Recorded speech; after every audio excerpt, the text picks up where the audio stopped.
The scene opens at the Devil's Palace, another name for the Murim demonic alliance, where a large crowd of people has gathered, much to the surprise of a newcomer. A bearded man explains that they are willing to accept anyone, regardless of their faction or sect, and teach them demonic martial arts as long as they have talent. He wonders what fool would pass up such an opportunity. His companion laments that he is too old, or he would have applied himself. The bearded man's attention is drawn to a strange sight in the crowd, and he wonders if someone has died. But his companion scoffs at his conclusion, reminding him that the Devil's Palace's competition of the 10 has not yet begun. The bearded man again asks who the young man is who looks like an undertaker. All eyes turn to the young man walking through the crowd. This young man, named Bo Unsol, is thinking of his grandfather and that this is just the beginning. Unsol recalls his grandfather, who gave him this name after finding him abandoned in a field of snow. Unsol continues to reminisce, remembering how he learned the profession of burying the dead from his grandfather, who was also an undertaker. He remembers telling his grandfather that the body belonged to an expert in a sword-fighting style that was extremely fast, explaining that what made him think so was his observation of the high fitness of his left leg muscles, especially the front part of his calf, which is a characteristic feature of practitioners of this type of sword-fighting style. The grandfather smiles, impressed by his grandson's keen observation, and praises him, saying that he is a gifted undertaker from heaven. Unsol remembers how difficult his life was,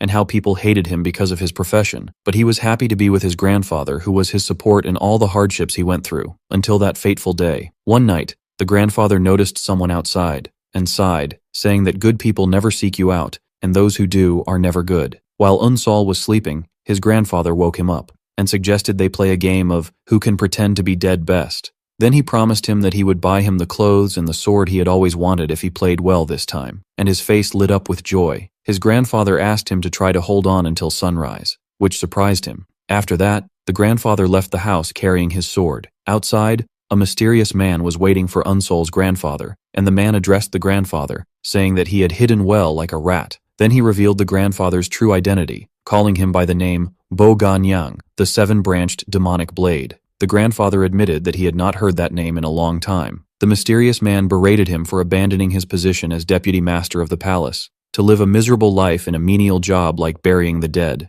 The grandfather corrected the mysterious man's misconception, explaining that he had not taken up this profession to live a miserable life, but to atone for his sins. Then he offered him his life, asking him to kill him elsewhere so that the innocent would not be harmed, and the mysterious man laughed mockingly. The mysterious man agrees to the grandfather's request to move to another location and warns him not to try to escape. Meanwhile, Unsol is hiding nearby, and he sighs with relief, believing that the danger has passed. But he soon begins to tremble, and thinks that he can no longer bear it, for although he desperately wants the official uniform and the sword his grandfather promised him, the cold has become unbearable. Unsol comes out of his hiding place and wonders where his grandfather is, who used to wait for him after their game was over, and he guesses that the law enforcement officers have summoned him again. He is angry at those men who do not see undertakers as human beings. Unsol advances in the place to be confronted by a horrific scene, and he runs quickly, to find his grandfather lying on the ground with blood streaming from his eyes. Unsol screams, calling out to his grandfather, and rushes to him, asking him in shock what happened,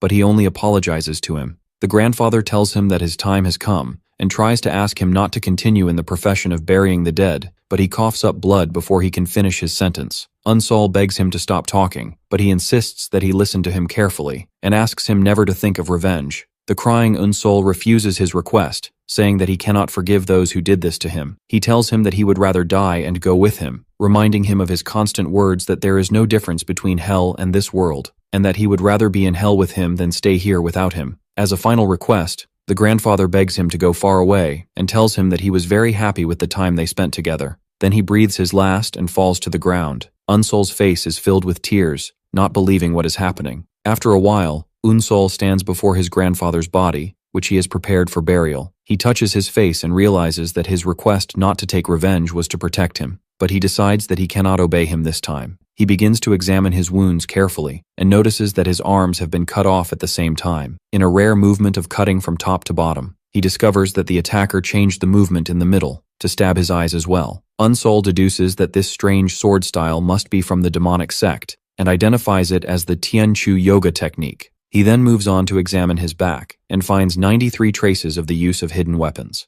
which leads him to the conclusion that the attacker did not have help from anyone, but used a tool that could launch hundreds of hidden weapons at once. Finally, he notices a strange discoloration under his tongue and nails, Unsol deduces that this discoloration occurs when poisoned with a deadly poison that causes the flesh and blood to rot. Based on everything he has seen, he arrives at the specifications of the killer. He is a person who belongs to the demonic sect, has learned the Tianchu yoga technique, possesses a high-quality hidden weapon, and uses deadly weapons that cause the flesh to rot and the blood to spoil. And Unsol believes that there cannot be many people who fit these specifications. He looks at his grandfather's body with determination and vows that he will find the killer no matter what it takes. Back in the present, Unsol arrives at the registration office at the Devil's Palace and writes his name, Bo Unsol, from the Ganyang clan. The employees mock him, wondering what kind of rural clan Ganyang is, and they guess that he probably got scared when he saw the consent forms to give up bodily autonomy. While one of them rudely demands that he put his fingerprint or leave, Unsol bites his thumb to draw blood, to the astonishment of the employees.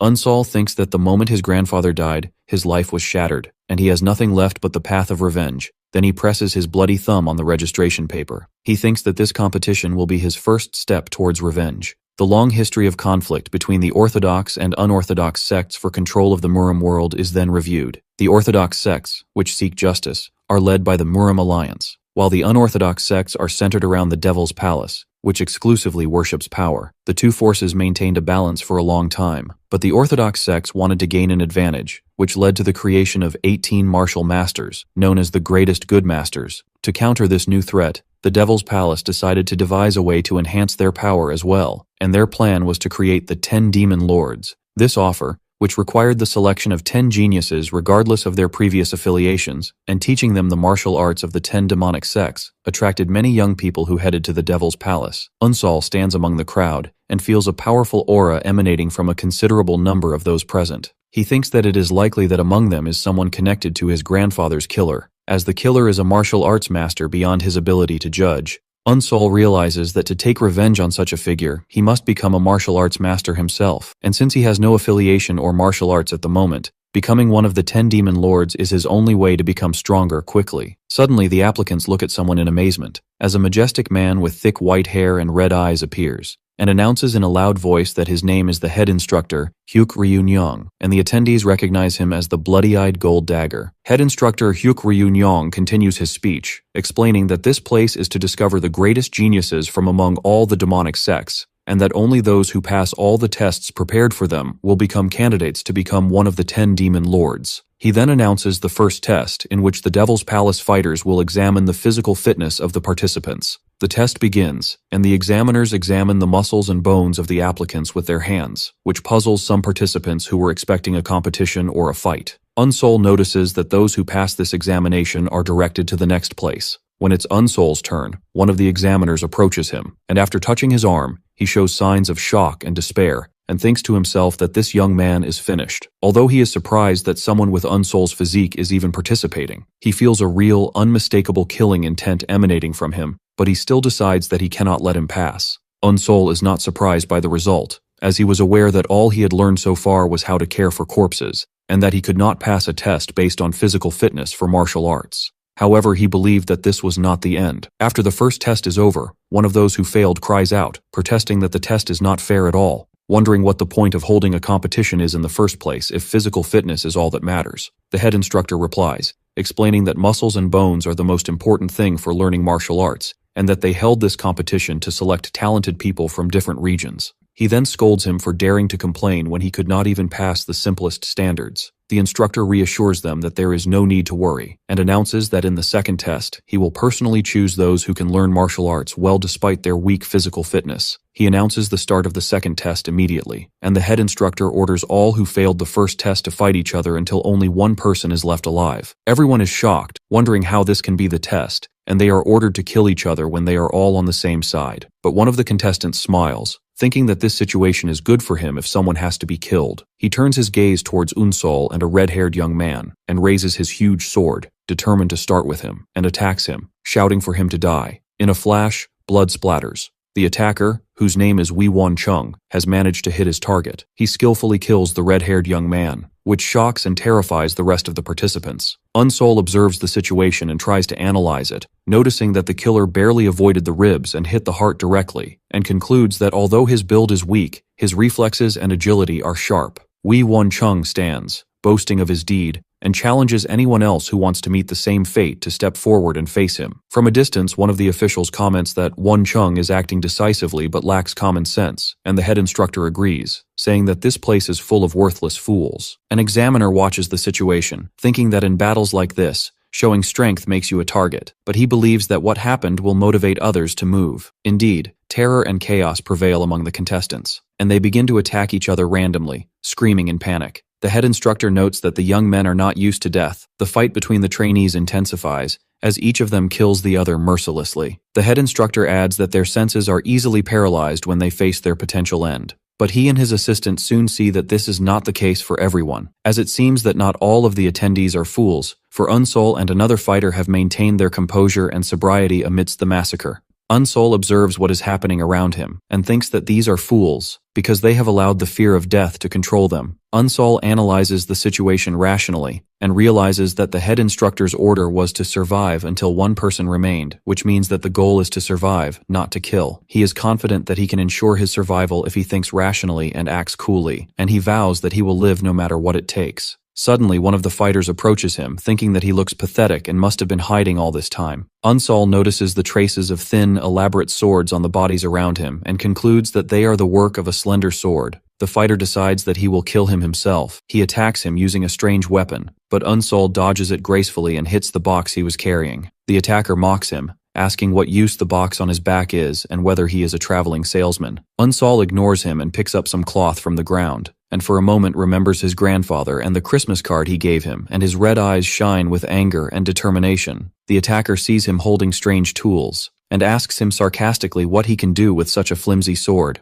Before he can complete his attack, the other calm fighter pounces on him and kills him with a single sword strike. This fighter tells Unsol that he doesn't need to thank him, and that having a pathetic person like him around distracts opponents and makes things easier for him. He then adds that although he has keen insight, it seems that he has never learned martial arts, and that he can kill someone like him at any time. From a distance, the head instructor observes the situation, and his attention is drawn to the young man's sword, and he recognizes it as the Sword of Annihilation, the legendary sword of the Black Soul, who was known as the strongest wandering swordsman. His assistant explains that this young man's name is Nyong Wangang, and it is said that he found the secret manual and the Sword of the Black Soul in a secluded valley. He adds that since he only trained from the manual, his techniques lack refinement, and his movements leave many openings. The discussion between the instructors continues, with the assistant mentioning that at present, Nyong Wangang is the only disciple of the Black Soul, and that despite his lack of physical strength, he is a strong candidate to be one of the 10 demon lords, and may even be the winner of this test. The head instructor agrees,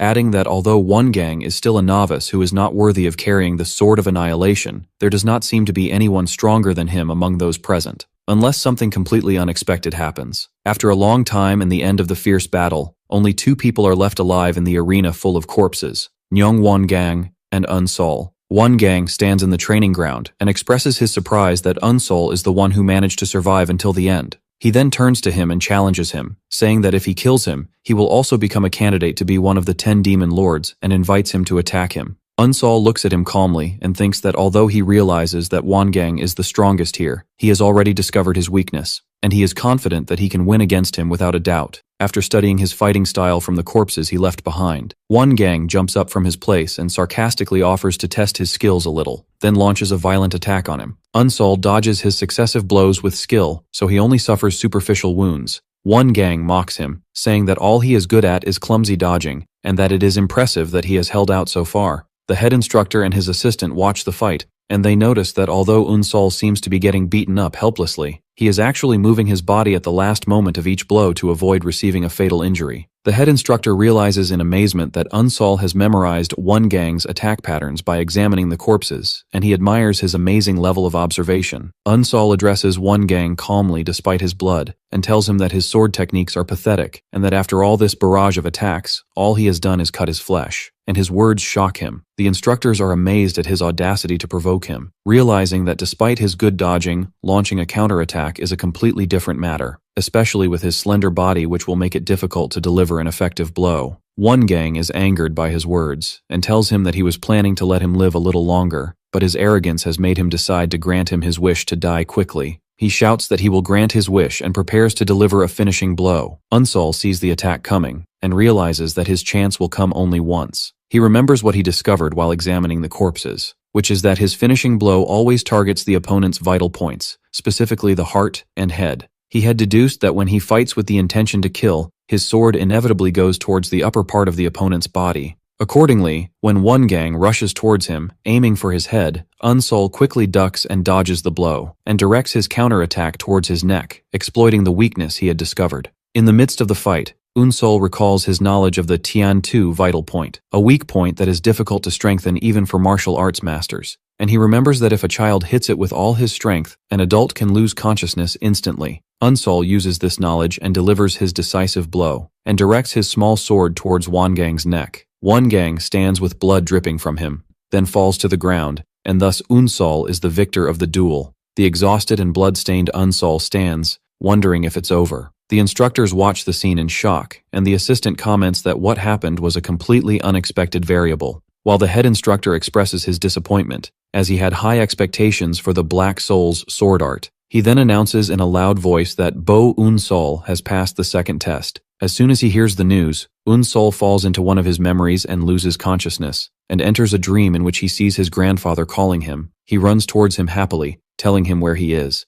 But when he reaches him, the grandfather tells him that he cannot see him. The dream suddenly turns into a nightmare, where he sees his grandfather's disfigured face, confirming that he cannot see his form at all, and he wakes up terrified. Unsol wakes up to find himself in a strange place, surrounded by young fighters of different ages. Unsol finds himself inside a ship and realizes that he has fainted from losing too much blood. He notices that his severe injuries have been treated and he no longer feels any pain. So he guesses that a famous doctor befitting the status of the Devil's Palace has treated him. He looks around to see the rest of the survivors and notices that they have strong physiques, and he recognizes some of the faces, so he concludes that they are the ones who passed the first test. He feels their looks of disdain, but he sees that this is to be expected. The ship's door opens and everyone is told to get off, and one of the officials announces that they have reached the next test area, which is Hell Island.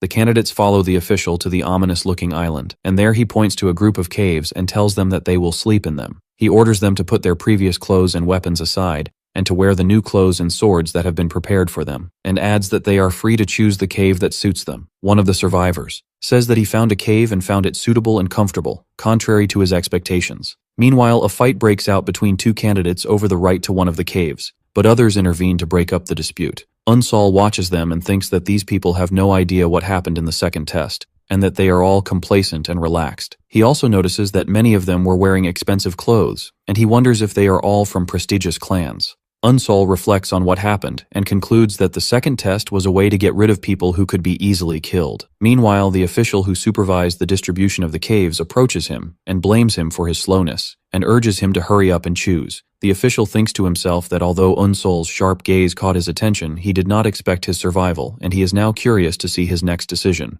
Unsol points to a dark and unattractive cave, announcing that he has chosen it. The official mocks him, saying that he has chosen a place that suits his shabby clothes and that he is disgusted, but the official is impressed by his choice and thinks that he is a true genius, as he knows that although the entrance to the cave looks small and dirty, the inside is spacious enough for training, and its small entrance makes it easy to defend against intruders. The official sees that most people avoid this cave because of its entrance, but Unsol was able to assess the situation accurately, and then asks him to prepare for the next stage. After everyone has put on the new uniform, the official begins to explain the next task. He explains that Hell Island has 10 facilities for teaching martial arts, and in each building they can learn the martial arts of one of the 10 demonic sects. He adds that one is free to learn them all or focus on just one, and that they have complete freedom to organize their schedule, whether by sleeping, playing, learning martial arts, or training on their own. This surprises Unsol, as he remembers the brutality of the second test, and he cannot believe that they will be left to train in peace. Soon, the survivors begin to wonder which martial art they should learn first, and most of them agree on the Fire Rain Sword sect, which they have heard is the strongest. Everyone rushes there. Unsol watches them, thinking that he has also heard that they are the strongest among the demonic sects, and that learning their martial arts would definitely be useful, but he decides that this is not for him, as he has never learned any martial arts before, so he does not need to start with the strongest arts. Unsol thinks about what he really needs now, and takes a different path. Unsol moves in the direction of one of the martial arts training facilities.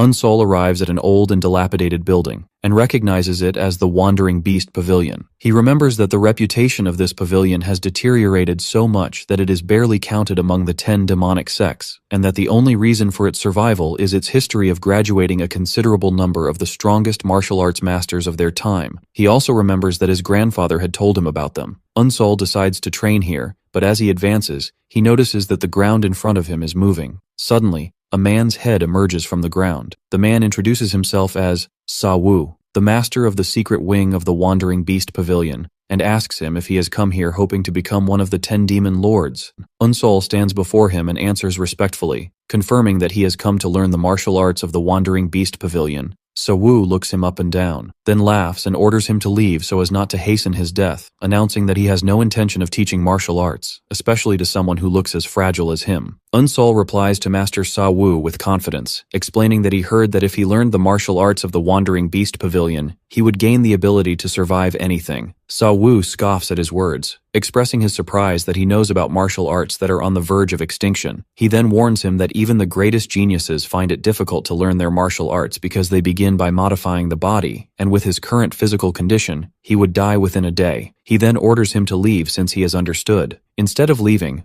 Unsol bows down completely and places his forehead on the ground. Sa-Wu asks him in surprise what he is doing, and Unsol replies that since he has agreed to teach him, he can only offer his respect to his new master. Sa-Wu calls him a stubborn fool, but he finally gives in and agrees to teach him. Sa-Wu comes out of the ground and assures him not to misunderstand, as he is only teaching him because the Devil's Palace has ordered him to. He then introduces himself again as the master of the Wandering Beast Pavilion, Sa-Wu, and asks him to call him Master Sa from now on. Unsol tries to introduce himself, but he interrupts him, saying that he is just trainee number 1. Sa-Wu begins the training immediately, and Unsol suddenly finds himself in complete darkness and realizes that he cannot see anything. Sa-Wu tells him that he has temporarily sealed his sight using the secret techniques of the Wandering Night Pavilion. He explains that this is a necessary step to learn the Wandering Beast Path, a basic technique that sharpens all the senses and gives its owner beast-like reflexes. He adds that their martial arts are different from others because they change dramatically depending on the person who learns them, and for this reason, mastering the basic technique is very difficult, which has led to a dwindling number of people trying to master it until the pavilion reached its current dilapidated state. But he assures him that if he can master it, he will gain the senses of a wandering beast. Then adds with a sarcastic smile that most people die before reaching this point. Sa-Wu tells him that he should get used to the darkness within about an hour, and that he will return to him then. Unsol finds himself alone in the dark, and notices that his other senses have not become sharper as he expected. He realizes that an hour is a very long time, and that he must adapt as quickly as possible. He thinks that countless fighters are competing to become one of the 10 demon lords, and that if he is attacked in this state, he will be completely helpless. At that moment, an attacker descends from above in silence, but Unsol dodges him with an instinctive movement and falls to the ground. Unsol realizes at that moment that with his sight gone, his balance is now the most important thing. During the night, Sa-Wu returns to Unsol and thinks sarcastically that young man must be completely lost now. Master Sa-Wu returns after an hour and observes Unsol's training and finds his method unique. He thinks that most trainees wait patiently for their other senses to return to work after losing their sight, but in contrast, Unsol moves violently, imagining a phantom enemy to train against. Unsol was moving with complete smoothness in the dark, and Sa-Wu concludes that this is the reason for his rapid adaptation to the new situation. He notices that Unsol has gotten used to the dark, and then challenges him to try to dodge his sword. After 3 days of continuous and intense training in the rain, Unsol was still training with Sa-Wu. Sa-Wu surprises him with a quick move, and strikes Unsol in the stomach with the hilt of his sword, which he was unable to dodge. Sa-Wu contemplates the situation and thinks that 3 days have passed, and that it is time for Unsol to start questioning his training style, but he accepts it without any questions. He stops attacking and asks him why he is not curious about how to avoid attacks or the theory behind the training. Unsol replies that he remembers him saying that the essence of the Wandering Night Pavilion's arts is to reach enlightenment on your own, so he assumed that there was a reason for what he was doing. Sa-Wu is surprised by his answer and admits that he is right, then tells him enthusiastically to continue training. During the training, Unsol reaches a new stage of awareness, and feels that he can see the path of the coming sword. But he also realizes that he cannot dodge the next attack, so he decides to block it instead. Unsol succeeds in blocking Sa-Wu's attack, which surprises him, and he wonders how he was able to block the silent attack. After only 3 days of training, Unsol falls to the ground exhausted, and notes that he couldn't even block the attack properly. Sawu approaches him, then offers him a drink from a bamboo flask, and Unsol thanks him. Unsol drinks and is surprised that it is not water, as he feels a huge energy flowing through his body as if the blood he had lost was returning to him. Sawu tells him that this is the superior spring spiritual water that he has been saving all his life, but he doesn't feel like he is wasting it on him. Sawu thinks to himself with great excitement that he has finally met the genius he has been waiting for all his life. At another time, Unsol's training continues, as Sawu challenges him to try to block his attack again. Sawu continues to attack Unsol with strong and successive sword strikes, but Unsol was dodging the attacks with difficulty. Suddenly, Sawu appeared behind Unsol, expressing his dissatisfaction with Unsol's defensive performance, and suddenly, Sawu stops attacking, which leaves Unsol panting and wondering why he stopped. Then Sawu bursts into loud laughter, announcing that he has finally found what he has been looking for all this time. At that moment, the seal on Unsol's eyes breaks and he regains his sight. Sawu addresses Unsol by his full name and invites him to forget about becoming one of the 10 demon lords and to become instead an official disciple in his pavilion. He promises him that if he does so, he will make him one of the 10 strongest martial arts masters in the demonic sect within 10 years. Unsol thinks about the offer and realizes that Sawu is probably not lying about his promise. But he remembers that his grandfather's killer is highly skilled, and he comes to the conclusion that he cannot be satisfied with learning only the martial arts of the Wandering Beast Pavilion. Accordingly, Unsol announces his decisive decision that he will become a demon lord. Sawu mocks his ambition, and tells him to forget about it if his goal is to learn the arts of all 10 demonic sects, explaining that this is impossible even for someone as talented as the greatest heavenly demon emperor. He explains to him that each martial art suits a specific body structure and type of energy, and that no matter how talented a person is, he cannot learn more than 2 or 3 types of martial arts, and that focusing on one martial art is the fastest way to become the strongest. Unsol apologizes for his insistence, and Sawu wonders if there is a way to change Unsol's mind. In the end, Sawu gives in and agrees to teach him a different martial art. Unsol is surprised by this, explaining that he has only learned the basics of the Wandering Beast Pavilion. Then Sawu surprises Unsol with a quick and decisive attack, but Unsol manages to block the attack on his own. Sawu reveals to him that his pavilion's martial arts are not only transmitted through steps or theories, and that Unsol has actually been practicing the wild beast path of his pavilion all this time. Unsol then realizes that all the sword strikes that Sawu directed at him were not just training, but were the true forms of the wild beast path. Unsol thanks his master, but Sawu refuses his thanks, insisting that he was carrying out the orders of the Devil's Palace. Unsol insists on his gratitude, reminding him of the elixir he gave him, and promises that he will never forget his kindness. Sawu tells him to forget about it, explaining that this is the nature of the martial arts world of the Jianghu, where forgetting favors and grudges is always the best option. Then after a moment of silence, Unsol tells him that he will leave. Sawu watches Unsol from a distance as he leaves, and wonders to himself in amazement where such a talented person came from, and thinks that a bloody storm will soon sweep through Hell Island. Unsol thinks about his ability to sense that from learning the Wandering Beast path, which made his senses extremely sharp. But he sees that this constant awareness is very tiring even when he is doing nothing, and he feels that he will not be able to rest properly if the situation continues like this. So he decides that he must learn to control his senses and suppress them as much as possible. Unsol begins to focus, trying to control his senses as if he were stopping a drop of water, and after a few moments, he opens his eyes, feeling that this amount of control is enough for now. Unsol pulls out a map and looks at it, and thinks that the Devil's Palace will not keep the trainees on Hell Island just to train them indefinitely. He concludes that the time available to them is about to run out, and if that is the case, then he has no other choice. Unsol decides to head to the strongest sect among the 10 demonic sects, which is the Fire Rain Sword sect, founded by the Fire Rain Sword Emperor, Juk Hua-Wun, who was a rival of the greatest heavenly demon emperor 700 years ago. Upon arriving at the Fire Rain Sword sect, Unsol finds that their martial arts hall looks like a majestic palace compared to the modest, Wandering Beast Pavilion. When he approaches the door, a man opens it and wonders who the visitor is at such a time. Unsol realizes that he is a martial arts instructor in this sect, and he bows respectfully, announcing that he has come to learn their martial arts. The instructor asks him to follow him, and explains to him that their sword arts are the most extensive of all the demonic arts, but they are also the most time-consuming. He adds that those who arrived half a month ago have already completed the elementary test and moved on to the intermediate test, and then asks him why he was so late. Unsol tells him that he was learning martial arts at the Wandering Beast Pavilion for the past half a month. The instructor is surprised and asks him if he means that he learned the Wandering Beast path, and Unsol confirms it. The instructor thinks to himself that he knows this boy is a genius, but it is impossible that he has mastered the Wandering Beast path in just half a month. He concludes that what most likely happened is that Sa Wu got annoyed with him and dismissed him quickly, and he sees that there is nothing to be done about it. After that, he introduces himself, saying that his name is Jin Gak, and he is in charge of the beginner's test, and he asks him to call him teacher. Jin Gak asks Unsol if he really intends to learn the Fire Rain sword art, suggesting that it might be better for him to go to another test. Unsol thanks him for his concern, but he insists on learning the arts of the Fire Rain sword sect. Jin Gak agrees to his request,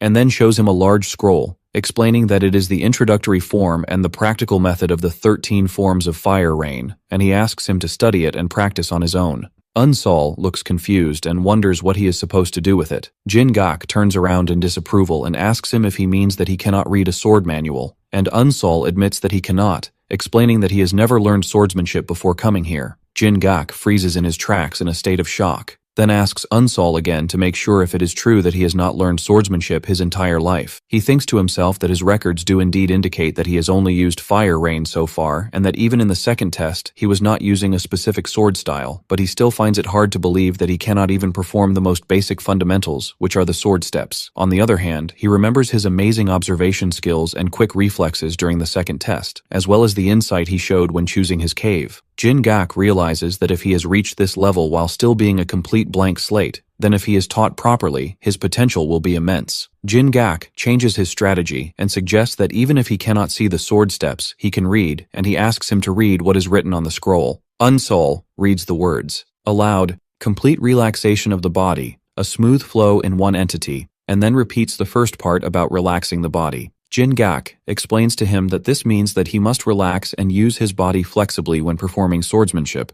with a special focus on relaxing his torso and waist. Unsol tries to apply the instructions, and he bends into a strange position, and Jin Gak thinks that it is ironic that he has to teach such basics in a place dedicated to choosing the 10 demon lords. He asks him to stand properly again, and corrects his posture, explaining that when his body is tense, his torso is also tense, and that he must control his mind and relax it so that everything flows smoothly in one motion. Unsol responds immediately, and his stance stabilizes. Jin Gak is surprised by the speed of his understanding and correction of his posture as soon as he spoke. He tells him with a satisfied smile that his stance is now sufficient, and that he will teach him the 13 forms of Fire Rain immediately. Jin Gak begins to explain the movements to him, and Unsol imitates them with amazing accuracy and speed. Jin Gak confirms his suspicions, and realizes that this boy is truly talented. After the training is over, he tells him that he must now imagine an enemy in front of him and use the 13 forms of Fire Rain, explaining that this is the test that will qualify him to move on to the intermediate hall, and that its purpose is to see the sword intent inherent in his basic movements. Unsol realizes that the opportunity he has been waiting for has come sooner than he expected, and that he must prove himself here and now. He closes his eyes and focuses, imagining an enemy he must defeat. He suddenly opens his eyes and unleashes the first technique of the 13 forms of Fire Rain, the unparalleled cyclone. Jin Gak watches him with interest, and Unsol continues with the second and third techniques, the floating misty clouds. Jin Gak looks on in amazement, and wonders if what he is seeing is really the forms of Fire Rain. He remembers that the floating misty clouds technique is supposed to be a soft and graceful sword technique, similar in its movement to the movement of clouds and the spread of mist. But the way Unsol uses it is strangely sharp and deadly. Jin Gak wonders in amazement if Unsol is consciously changing the movements, as changing the basic movements of a sword technique that has been passed down through generations is something that only a great master can do. He notes that these modified sword movements are filled with a violent killing intent, as if he were facing the enemy of his master or parents. He thinks that the fighting style of the Fire Rain sword sect, which is considered the orthodox path among the sword paths, has changed in this radical way, and he wonders what kind of life Unsol has lived to carry all this. At the same time, Unsol feels strange as well, as he notices that the flow at his fingertips changes the sword paths as he wishes. He wonders if the Wandering Beast path is the reason for this, and he realizes that the more he uses the forms of Fire Rain, the sharper the senses he has acquired from the Wandering Beast path become. He thinks about fully integrating the two styles, but he hesitates, realizing that if he does so, it will produce a completely different swordsmanship style and will not be the 13 forms of Fire Rain required for the test. He decides that he must hurry and return to the basics of the original sword. Suddenly, the image of the enemy in his mind becomes clearer, and he freezes in place when he realizes that it is the bastard who killed his grandfather. Unsol's anger flares up, and he rushes forward with all his might, unleashing the 7th technique of the 13 forms of fire rain, the heart of the 4 seas. He launches a fierce attack, but the opponent dodges it. Unsol realizes that his imaginary opponent is faster than anyone he has fought so far. Then he begins to imagine the opponent attacking him. He decides that he cannot give him any opportunity to attack, and that he must use all the remaining techniques he has at once. He pours all his strength into his attack, executing a series of devastating blows. But the opponent blocks all his attacks and cuts off his hands. Unsol imagines the attack, cutting off both his hands without being able to avoid the attack or even block it. After the attack is over,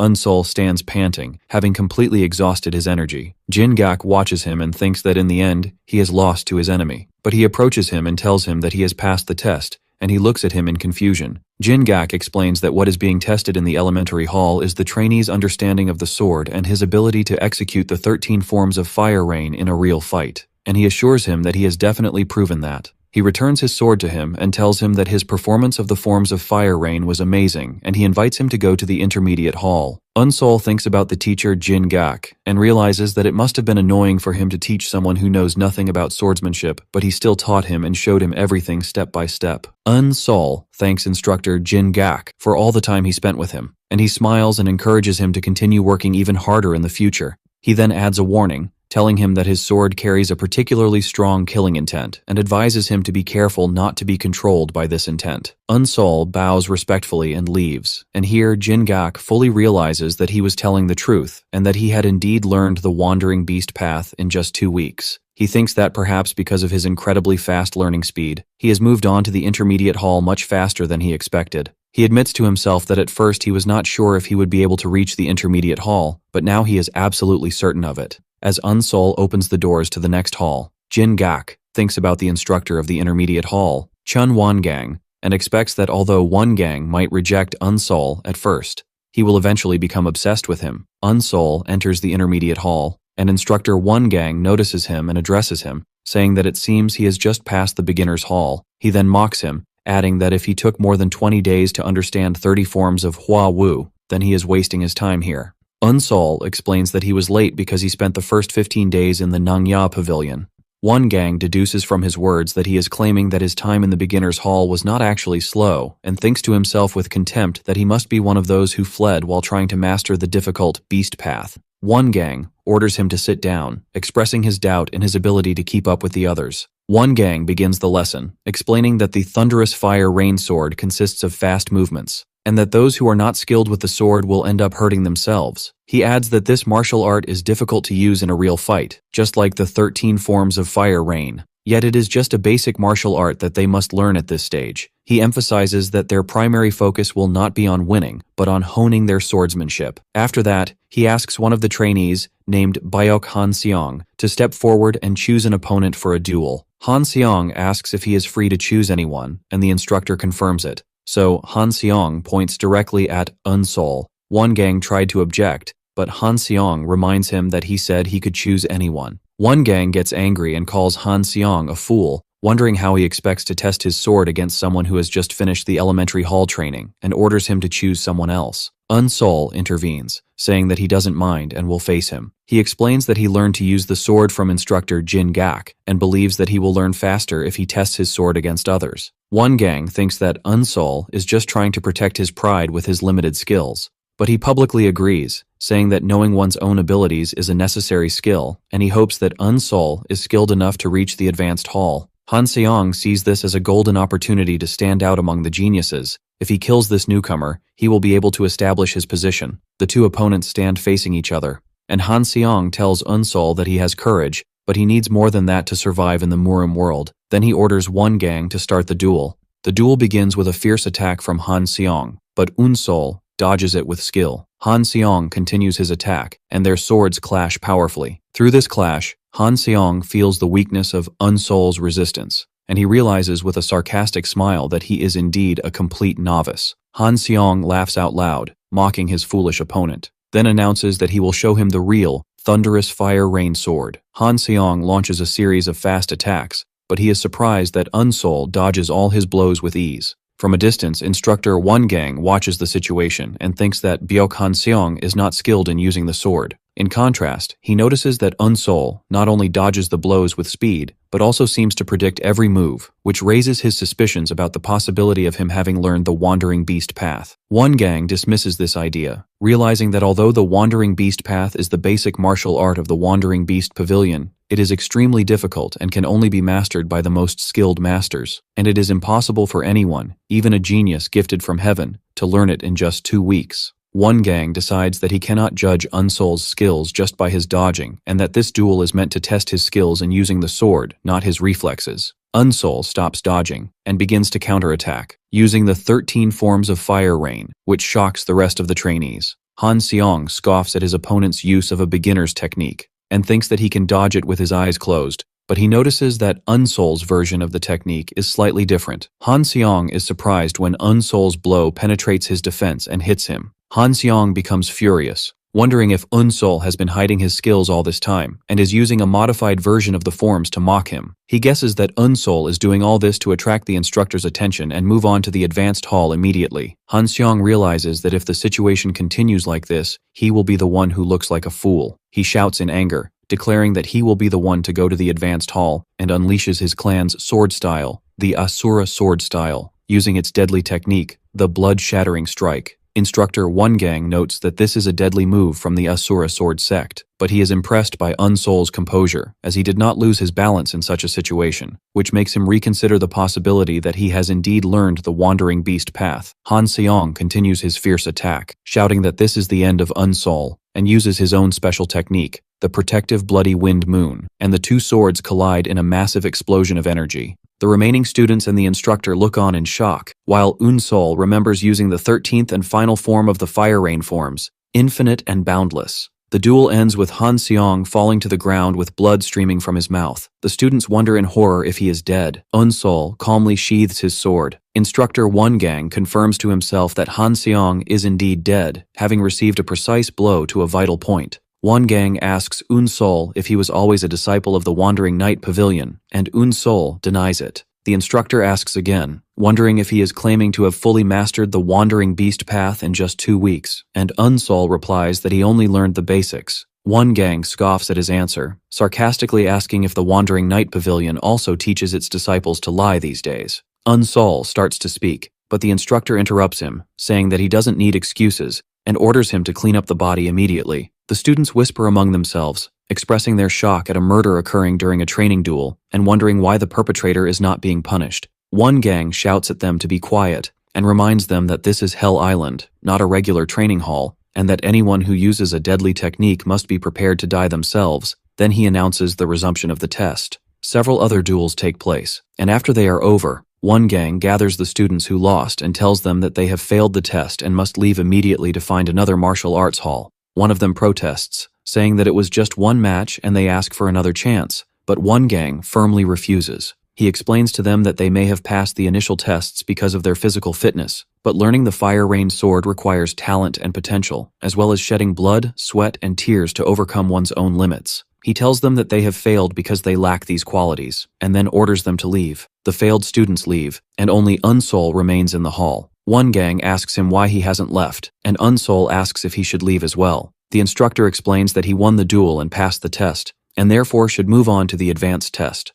Sol replies that if he has to advance to a higher level, he would rather stay here. One Gang asks him the reason for his decision, and Sol explains that the only sword technique he has learned is the 13 forms of fire rain, and that he has not learned anything yet in the intermediate hall. One Gang thinks that Sol has learned the Wandering Beast Path and exposed the technique of the Asura sword sect, and yet he claims to have learned nothing. One Gang agrees to teach him the thunderous fire rain sword, which is considered a continuation of the 13 forms of fire rain, but he warns him in a harsh tone, saying that he hates small tricks aimed at attracting attention, and that if he sees him using any sword technique other than the forms of fire rain, he will cut off his head immediately. One Gang smiles to himself, now realizing how Sol was able to master the Wandering Beast Path in just 2 weeks.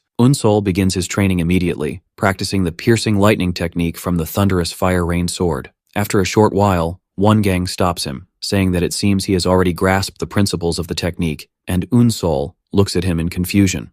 After 4 days, Unsol has mastered the training. Instructor Gang thinks about the past 4 days he spent training Unsol. He had tested him in every possible way and confirmed that he was completely lacking in the fundamentals of sword techniques. He was indeed someone who had just begun to learn swordsmanship. However, Gang was very impressed by Unsol's persistence and focus. He trained as if his life would end if he didn't learn martial arts. Gang explains to Unsol that the thunderous fire rain sword is a technique that relies on rapidly twisting the body to sequence movements, adding that all of its movements involve waving the sword around the body, making them impractical in a real fight. Despite this, Gang notices that Unsol tries to use every technique practically, as if he were trying to kill someone. Unsol asks if that isn't the purpose of sword techniques. The instructor replies that demonic martial arts require killing intent, but to reach a higher level of mastery, the fire rain sword abandons the killing aspect. Gang warns Unsol that if he cannot get rid of the killing intent in his mind, he will end up creating a martial art that harms himself. Unsol realizes that the instructor is saying the same thing that instructor Jin-gak told him. Gang admits that in the past, and even now, he too has lived with killing intent in his heart and has killed all who stood in his way. But because of that, he lost his honor and pride, and his martial prowess deteriorated. Gang advises Unsol that techniques aimed at killing may seem like a path to a higher level, but they are actually an obstacle on the endless path of swordsmanship, and he must abandon his killing intent. Unsol remembers his grandfather's words that those who use the sword often have a past full of despair and tragedy, which is why the people of Murim hate to talk about their past. Unsol asks why he is telling him all this, and Gang replies that he has already told him, because he too has lived with murder in his heart. Gang asks for Unsol's name, and he replies, Bo Unsol. Gang realizes that he is the young man Jin-gak mentioned, who survived the second test, and tells him that he has a big problem. He explains that this problem is his lack of martial arts fundamentals. He explains that his rivals have been learning martial arts since they were young, and that if he wants to start learning the fire rain sword properly in the advanced hall, the gap between him and them will only widen. Therefore, he needs to quickly master the basic martial arts to build a solid foundation. Unsol bows, thanking him, and thinks to himself that he is willing to give up even his soul for this opportunity.